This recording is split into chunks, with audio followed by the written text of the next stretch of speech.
Hello friends, welcome to Unacademy basic. আজকে আমরা যে টপিকটা নিয়ে কথা বলবো সেটা হচ্ছে বাস্তব সংখ্যা বা রিয়েল নাম্বার। এটা রয়েছে ওয়েস্ট বেঙ্গল বোর্ডের ক্লাস 9-এর গণিতের প্রথম চ্যাপ্টার। আমরা কতগুলো সিরিজ অফ ভিডিও আপলোড করবো এই চ্যাপ্টারের ওপর, যে ভিডিওগুলো তোমরা প্লেলিস্টে পেয়ে যাবে। তো তোমরা কাইন্ডলি একটু প্লেলিস্ট ফলো করবে, তাহলে তোমাদের বুঝতে সুবিধা হবে। এই চ্যাপ্টার থেকে আমরা কি কি জানবো সেটা আমরা একটু ছোট্ট করে বলে দিয়েছি। প্রথমত জানবো বাস্তব সংখ্যার শ্রেণী বিভাগ এবং কিছু বিবৃতির সত্যতা যাচাই করব। মানে বাস্তব সংখ্যাকে কত রকম ভাবে ক্লাসিফাই করা গেছে সেটা আমরা জানবো, এবং এই ক্লাসিফিকেশনের উপর বেস করে আমরা কিছু স্টেটমেন্টের সত্যতা বিচার করব।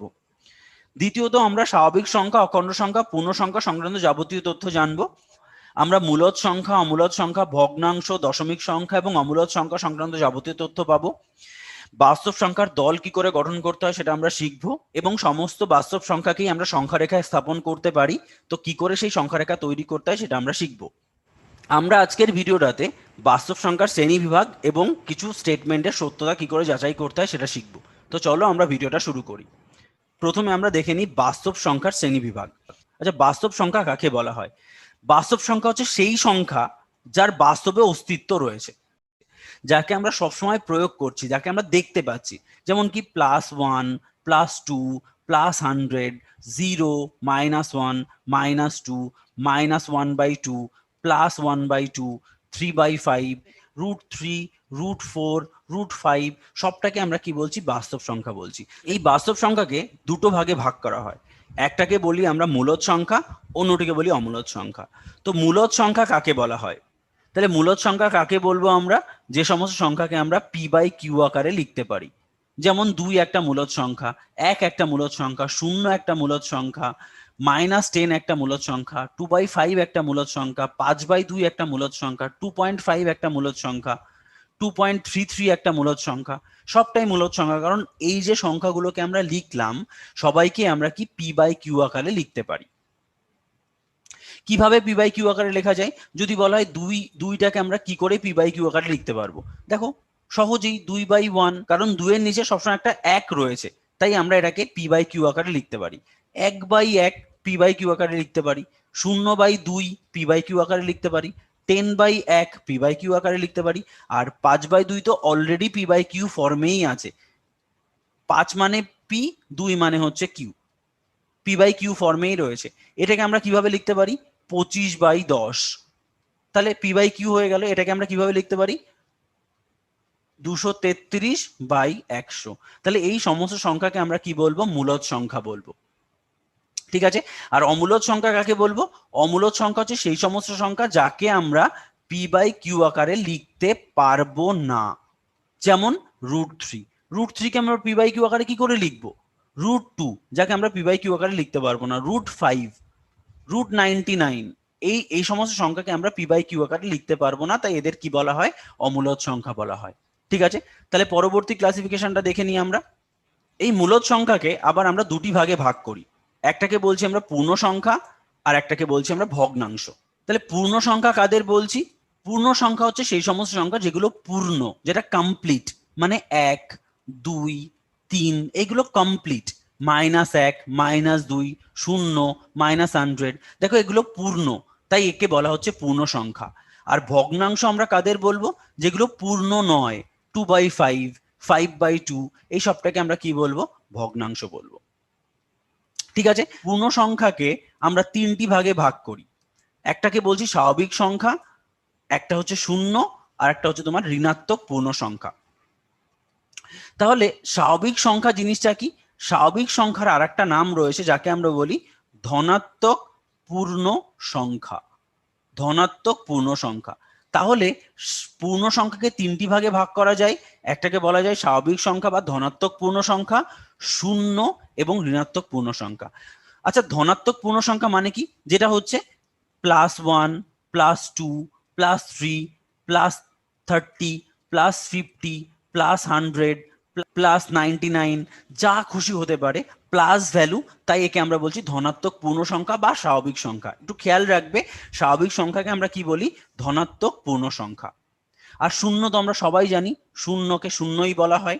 আর ঋণাত্মক পূর্ণ সংখ্যা মানে হচ্ছে -1, -2, -33, -50, -100, এই সবটাকে আমরা কি বলছি? ঋণাত্মক পূর্ণ সংখ্যা বলছি। তার মানে পূর্ণ সংখ্যার তিনটি ভাগ, একটাকে বলছি ধনাত্মক পূর্ণ সংখ্যা, শূন্য এবং ঋণাত্মক পূর্ণ সংখ্যা।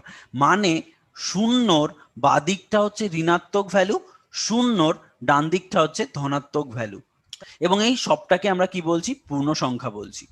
ক্লিয়ার? নেক্সট, এই স্বাভাবিক সংখ্যা এবং শূন্যকে আমরা কি বলি? অখণ্ড সংখ্যা। মানে কি? মানে আমরা এই যে ধনাত্মক ভ্যালু, যেটাকে আমরা বলেছিলাম +1, +2, +3, +100, এই সমস্ত সংখ্যাকে আমরা কি বলছি? ধনাত্মক পূর্ণ সংখ্যা। তাহলে এটা হয়ে গেল কি? স্বাভাবিক সংখ্যা। আর তার সঙ্গে আমরা যখন শূন্যকে অ্যাড করব তখন সেটা হয়ে যাবে অখণ্ড সংখ্যা। অখণ্ড সংখ্যা। তাহলে ভালো করে খেয়াল করো, এই যে শূন্য, তার ডান দিকটাকে আমরা কি বলছি? ধনাত্মক পূর্ণ সংখ্যা, এবং বাঁ দিকটাকে আমরা কি বলছি? ঋণাত্মক পূর্ণ সংখ্যা। এবং এই শূন্য এবং ধনাত্মক পূর্ণ সংখ্যা, এই দুটোকে মিলিয়ে আমরা কি বলছি? অখণ্ড সংখ্যা বা হোল নাম্বার, অখণ্ড সংখ্যা। তাহলে জায়গাটা ক্লিয়ার হলো? তাহলে আমরা বাস্তব সংখ্যাকে কটা ভাগে ভাগ করি? মূলদ সংখ্যা এবং অমূলদ সংখ্যা। মূলদ সংখ্যার দুটো ভাগ, একটাকে বলি পূর্ণ সংখ্যা, ভগ্নাংশ, এবং পূর্ণ সংখ্যার তিনটি ভাগ, আমরা কি বলছি? স্বাভাবিক সংখ্যা, শূন্য এবং ঋণাত্মক পূর্ণ সংখ্যা। এই স্বাভাবিক সংখ্যার আরেকটা নাম রয়েছে যাকে আমরা কি বলছি? ধনাত্মক পূর্ণ সংখ্যা। তাহলে ধনাত্মক পূর্ণ সংখ্যা বা স্বাভাবিক সংখ্যা এবং শূন্য, এই দুটো জিনিসকে মিলিয়ে আমরা কি বলছি? অখণ্ড সংখ্যা। ক্লিয়ার? নেক্সট, ভগ্নাংশকে আমরা দুটো ভাগে ভাগ করি, একটাকে বলছি সামান্য ভগ্নাংশ, একটাকে বলছি আমরা দশমিক ভগ্নাংশ। কি এই সামান্য ভগ্নাংশ, কি এই দশমিক ভগ্নাংশ? দেখো, সামান্য ভগ্নাংশ হচ্ছে 5/2 বা 2/5, এইগুলোকে আমরা বলছি সামান্য ভগ্নাংশ। আর এই সামান্য ভগ্নাংশকেই যখন আমি দশমিকের রূপ দেব তখন সেটা হয়ে যাবে দশমিক ভগ্নাংশ। যেমন 5/2 এর দশমিক রূপটা কেমন হয়? 5কে তোমরা 2 দিয়ে ভাগ করো, দেখো 2 2 4, 1, একটা পয়েন্ট আনলাম, 0, 5। মানে দেখো 5/2 মানে কি? 2.5, তাই না? আর দেখো, যদি বলা হয় 2/5 মানে কি? তুমি 2কে 5 দিয়ে ভাগ করো, প্রথমে যায় না, একটা পয়েন্ট আনলাম, 0, 4, মানে দেখো সেটা কি হচ্ছে? 2/5 মানে কি? 0.4। মানে 5/2 কে আমরা কি বলবো? সামান্য ভগ্নাংশ, কিন্তু 2.5 কে আমরা কি বলবো? দশমিক ভগ্নাংশ। আবার 2/5 কে আমরা বলবো সামান্য ভগ্নাংশ, কিন্তু 0.4 কে আমরা কি বলবো? দশমিক ভগ্নাংশ। মানে সামান্য ভগ্নাংশ মানে ভগ্নাংশ রূপে রয়েছে, p/q ফর্মে রয়েছে, আর তাকে যখন আমরা দশমিকের রূপ দেব তখন সেটা হয়ে যাবে দশমিক ভগ্নাংশ। এবার সামান্য ভগ্নাংশ যদি তুমি আরো উদাহরণ দেখো, 3/10, 2/7, 7/10, 11/15, 100/26, যা খুশি হতে পারে। আর দশমিক ভগ্নাংশের আরো উদাহরণ যদি দেখো, 2.333, এটা হতে পারে, 2.3 পৌনঃপুনিক হতে পারে, 2.45 হতে পারে, 15.2 হতে পারে, 8.7 হতে পারে, যা খুশি হতে পারে। ঠিক আছে? তাহলে এটা কি হলো? সামান্য ভগ্নাংশ এবং দশমিক ভগ্নাংশ। এবার দেখো, সামান্য ভগ্নাংশকে আমরা দুটো ভাগে ভাগ করি, একটাকে বলছি প্রকৃত ভগ্নাংশ, অন্যটিকে বলছি অপ্রকৃত ভগ্নাংশ। কি এই প্রকৃত ভগ্নাংশ আর কি এই অপ্রকৃত ভগ্নাংশ? একটু আগেই আমরা দেখলাম সামান্য ভগ্নাংশ মানে 2/5, 5/2, 7/10, 11/16, যা খুশি হতে পারে সামান্য ভগ্নাংশ, যেটা ভগ্নাংশ রূপে রয়েছে, যেটা p/q ফর্মে রয়েছে। প্রকৃত ভগ্নাংশ মানে আমরা জানি প্রত্যেকটা ভগ্নাংশের উপরেরটাকে আমরা লব বলি, নিচেরটাকে আমরা হর বলি। তাহলে প্রকৃত ভগ্নাংশ মানে যার লব ছোট, হর বড়, মানে হর ইজ গ্রেটার দেন লব, সেই সমস্ত ভগ্নাংশকে আমরা কি বলবো? প্রকৃত ভগ্নাংশ। কি হতে পারে? যেমন 7/10, এটাকে আমরা কি বলবো? একটা প্রকৃত ভগ্নাংশ বলবো। যেমন 11/16, এটাকে আমরা কি বলবো? একটা প্রকৃত ভগ্নাংশ বলবো। যেমন 2/5, তাকে আমরা কি বলবো? একটা প্রকৃত ভগ্নাংশ বলবো। আর অপ্রকৃত ভগ্নাংশ কাকে বলবো? যার লব গ্রেটার দেন হর। মানে কি হতে পারে? সেটা 5/2 হতে পারে, 11/7 হতে পারে, 8/6 হতে পারে। মানে কি? যার লবটা বড়, হরটা ছোট। তার মানে দেখো, সামান্য ভগ্নাংশ মানে যেটা p/q ফর্মে রয়েছে, প্রকৃত ভগ্নাংশ মানে যার লব ছোট, হর বড়, আর অপ্রকৃত ভগ্নাংশ মানে যার লব বড়, হর ছোট। আর এই দশমিক ভগ্নাংশকে আমরা দুটো ভাগে ভাগ করি, একটাকে বলছি সসীম দশমিক ভগ্নাংশ, একটাকে বলছি আমরা আবৃত দশমিক ভগ্নাংশ। তাহলে কি এই সসীম দশমিক ভগ্নাংশ আর কি এই আবৃত দশমিক ভগ্নাংশ?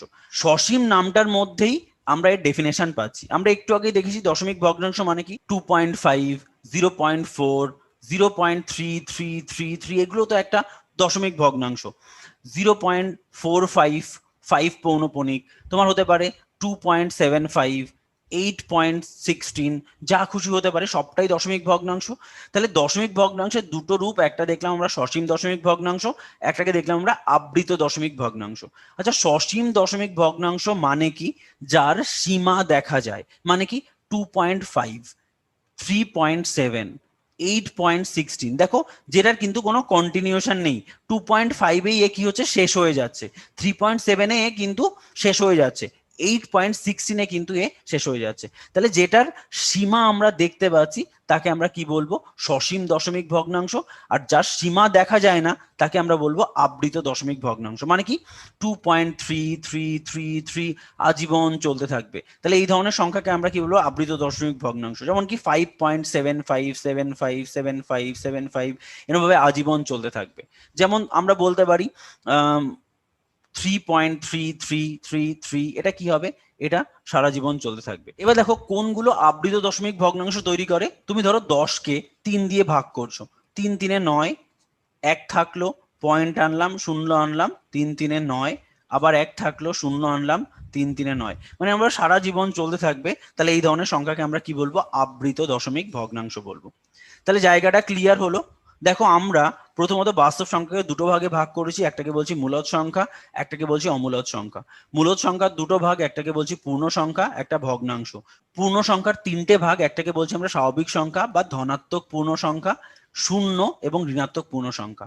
স্বাভাবিক সংখ্যা এবং শূন্য এটাকে মিলিয়ে আমরা কি বলছি? অখণ্ড সংখ্যা। এবং ভগ্নাংশের দুটো ভাগ, একটাকে বলছি সামান্য ভগ্নাংশ, অন্যটাকে বলছি দশমিক ভগ্নাংশ। সামান্য ভগ্নাংশের দুটো ভাগ, একটাকে বলছি প্রকৃত ভগ্নাংশ, একটা অপ্রকৃত ভগ্নাংশ। প্রকৃত ভগ্নাংশ মানে লব ছোট হর বড়, আর অপ্রকৃত ভগ্নাংশ মানে হর বড় লব ছোট।